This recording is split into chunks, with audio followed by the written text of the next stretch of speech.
আসসালামু আলাইকুম বন্ধুরা, এই ভিডিও ক্লিপটিতে আপনাদের প্রত্যেককে জানাচ্ছি আন্তরিক অভিনন্দন। বন্ধুরা, এই ভিডিও ক্লিপটিতে আমরা নিউমারাল অ্যাডজেক্টিভ সম্পর্কে জানার চেষ্টা করব।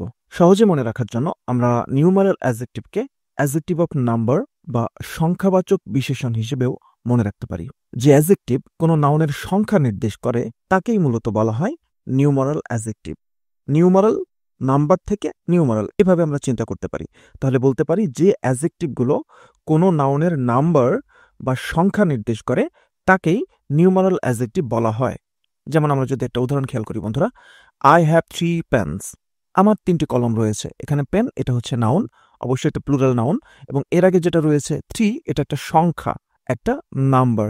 তাহলে এই সংখ্যা বা নাম্বারটা পেন এই নাউনের একটি সংখ্যা প্রকাশ করেছে এবং নাউনের আগে বসেছে সে অ্যাডজেক্টিভ। নাউনের আগে বসে এই অ্যাডজেক্টিভটি এই নাউনের একটি সংখ্যা প্রকাশ করেছে, এর জন্য এটাকে বলা হচ্ছে নিউমারাল অ্যাডজেক্টিভ।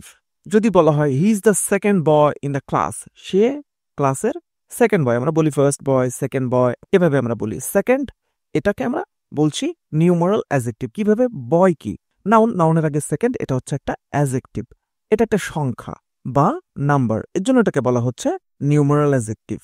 নির্দিষ্টতার ভিত্তিতে নিউমারাল অ্যাডজেক্টিভকে দুই ভাগে ভাগ করা যায়। যে বিষয়টা মাথায় রাখতে হবে বন্ধুরা, সেটি হচ্ছে যে নির্দিষ্টতার ভিত্তিতে নিউমারাল অ্যাডজেক্টিভকে দুই ভাগে ভাগ করা যায়। একটাকে আমরা বলতে পারি ডেফিনিট নিউমারাল বা নির্দিষ্ট যেটা, আরেকটা হচ্ছে ইনডিফিনিট নিউমারাল বা অনির্দিষ্ট। আবার ডেফিনিট নিউমারালের মধ্যে রয়েছে অর্ডিনাল, কার্ডিনাল এবং মাল্টিপ্লিকেটিভ। চলুন বন্ধুরা আমরা বিস্তারিত আলোচনার দিকে চলে যাই। যেটাকে আমরা কার্ডিনাল নাম্বার বলছি, যার বাংলা হচ্ছে অঙ্কবাচক, আমরা এভাবে বলতে পারি। যে সংখ্যা দ্বারা নির্দিষ্ট অঙ্ক প্রকাশিত হয় বা নির্দিষ্ট একটা সংখ্যা প্রকাশিত হয় তাকে আমরা বলছি কার্ডিনাল নাম্বার। যেমন আমি যদি বলি আই নিড আ 10 টাকা নোট, আমার একটু 10 টাকার নোটের দরকার। এখন টাকা এটা কি নাউন, নাউনের আগে 10, এটা হচ্ছে একটা সংখ্যা, একটা নাম্বার, এটাকে আমরা বলছি নিউমারাল অ্যাডজেক্টিভ। এবং নিউমারাল অ্যাডজেক্টিভ হলেও সে একটা অঙ্ক প্রকাশ করেছে, এটাকে আমরা বলছি কার্ডিনাল নাম্বার। যেটা কোনো একটা সুনির্দিষ্ট বা নির্দিষ্ট অঙ্ক প্রকাশ করে সেটাকে আমরা বলি কার্ডিনাল নাম্বার। এরকম আরো হতে পারে, যেটা বলছিলাম যে 10, এরকম হতে পারে 15, হতে পারে 30, 50, 100, 1000, এগুলোও একই সঙ্গে কার্ডিনাল নাম্বার। এখন যদি বলি অর্ডিনাল নাম্বার কোনগুলোকে বলা হচ্ছে, অর্ডিনাল শব্দটির উৎপত্তি হয়েছে অর্ডার থেকে। অর্ডার বলতে এখানে আদেশকে বোঝাচ্ছে না, অর্ডার বলতে এখানে ক্রম বা ধারাবাহিকতাকে বোঝাচ্ছে। যে সংখ্যা নির্দিষ্ট ক্রম প্রকাশ করে তাদেরকে অর্ডিনাল নাম্বার বলা হয়। নির্দিষ্ট ক্রম মানে কি? একটার পর একটা, একটার পর একটা, একটার পর একটা। কার্ডিনাল নাম্বার যেভাবে র্যান্ডমলি যে কোনো একটা সংখ্যাকে প্রকাশ করতে পারে, 5, 15, 20, 100, 2000, 10,000, 50,000, 1 লক্ষ, কার্ডিনাল নাম্বার র্যান্ডম যে কোনো একটা সংখ্যাকে প্রকাশ করে। কিন্তু অর্ডিনাল নাম্বারগুলো সাধারণত যেটা করে সেটা হচ্ছে ক্রমবাচকতা প্রকাশ করে। ক্রমবাচকতা মানে কি? আমরা ক্লাসে যখন আমাদের মেধা বা যোগ্যতার ভিত্তিতে যে মেধাক্রম তৈরি করা হতো, আমাদেরকে বলা হতো যে ফার্স্ট, তাকে বলা হতো first boy, second boy, third বয়, এগুলোকে আমরা বলছি অর্ডিনাল নাম্বার, কারণ এগুলো অর্ডার বা ধারাবাহিকতা মেনে তৈরি করা হয়।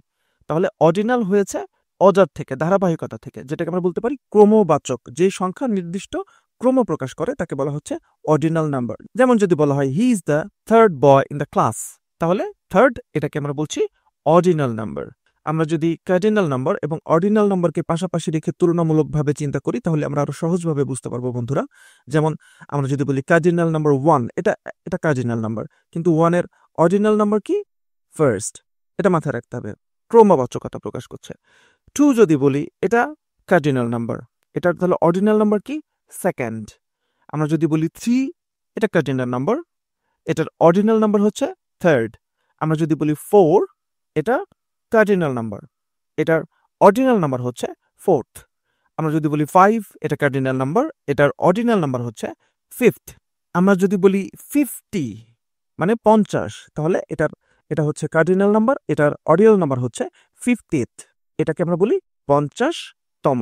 আরেকটি ডেফিনিট নিউমারাল অ্যাডজেক্টিভ রয়েছে যেটাকে আমরা বলি মাল্টিপ্লিকেটিভ নিউমারাল অ্যাডজেক্টিভ। মাল্টিপ্লিকেটিভ কি? যেমন আমরা বলি single, double, triple, quadruple, 5-fold, এগুলোকে আমরা বলছি মাল্টিপ্লিকেটিভ নিউমারাল অ্যাডজেক্টিভ। সিঙ্গেল মানে কি? আমরা জানি সিঙ্গেল, এটা নতুন করে বোঝানোর দরকার নেই, আমরা সবাই বুঝি সিঙ্গেল কি।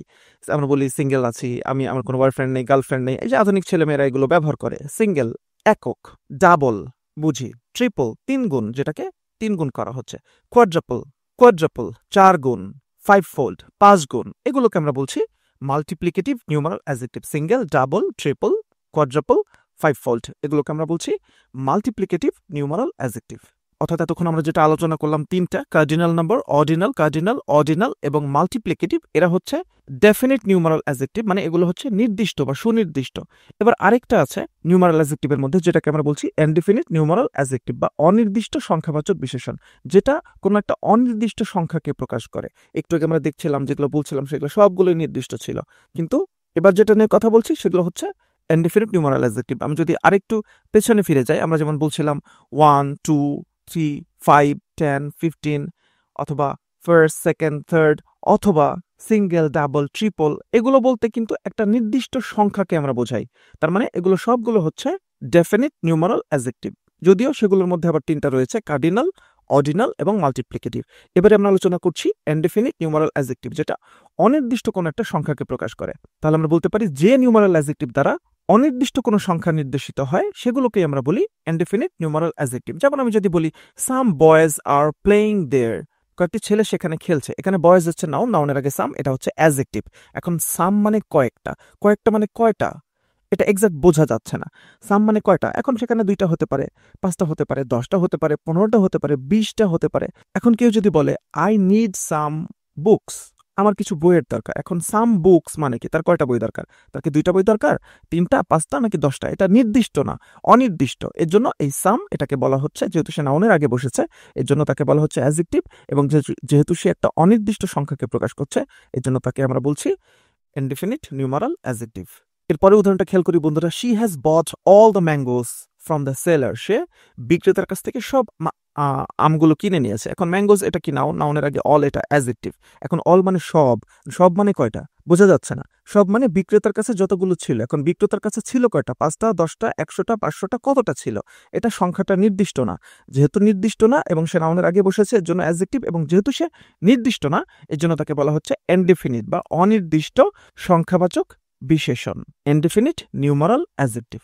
অনুরূপভাবে মেনি পেশেন্টস, অনেক রোগী যদি বলি, পেশেন্টস কি নাউন, নাউনের আগে মেনি, এটা হচ্ছে অ্যাডজেক্টিভ, কিন্তু মেনি মানে অনেক, অনেক মানে কত বোঝা যাচ্ছে না। অনেক এই সংখ্যাটা এক একজনের কাছে এক এক রকম। কেউ যদি বলে আমার অনেক টাকা আছে, তাহলে অনেক টাকা মানে কি, সাধারণ মানুষের কাছে, আমাদের মতো সাধারণ মানুষ হলে অনেক টাকা মানে 5 লাখ, 10 লাখ, 20 লক্ষ টাকা, কিন্তু যারা মিলিয়নার তাদের কাছে কি অনেক টাকা মানে কোটি কোটি টাকা, যারা বিলিয়নিয়ার, মাল্টি বিলিয়নিয়ার, তাদের কাছে অনেক টাকা মানে কি হাজার কোটি টাকা। তাহলে অনেক টাকার এই ডেফিনেশনটা এক একজনের কাছে এক এক রকম, অনেক এই শব্দটা এক একজনের কাছে এক এক রকম, কারণ এটা নির্দিষ্ট কোনো সংখ্যাকে প্রকাশ করে না। তেমনিভাবে মেনি পেশেন্টস, পেশেন্টস কি নাউন, নাউনের আগে মেনি, এটা হচ্ছে ইনডিফিনিট নিউমারাল অ্যাডজেক্টিভ।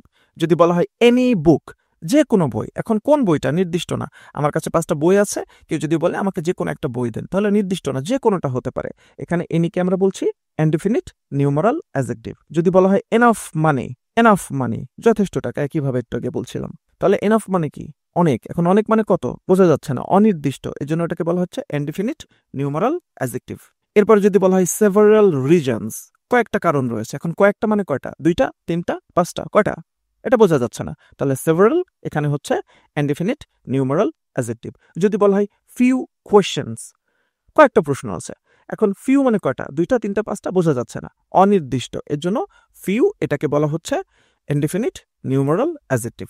বন্ধুরা, তাহলে এখানে আমরা নিউমারাল অ্যাডজেক্টিভ সম্পর্কে জানার চেষ্টা করলাম। আমরা যদি আরেকবার বলি, তাহলে যেটা সংখ্যা প্রকাশ করছে সেটাকেই আমরা বলছি নিউমারাল অ্যাডজেক্টিভ। সংখ্যার মধ্যে ছিল যেমন আমরা যদি বলি 1, 2, 3, 4, 5, এগুলোকে আমরা বলছিলাম কার্ডিনাল নাম্বার, এবং তার পাশাপাশি first, second, third, fourth, fifth, এগুলোকে আমরা বলছিলাম অর্ডিনাল নাম্বার।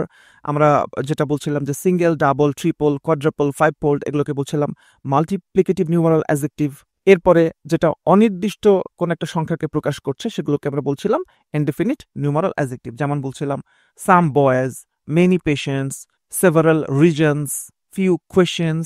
এর মধ্যে সাম, মেনি, সেভারাল, ফিউ, এগুলোকে আমরা বলছিলাম ইনডিফিনিট নিউমারাল অ্যাডজেক্টিভ। বন্ধুরা, আশা করি এই ভিডিও ক্লিপ থেকে উপকৃত হবেন। অসংখ্য ধন্যবাদ।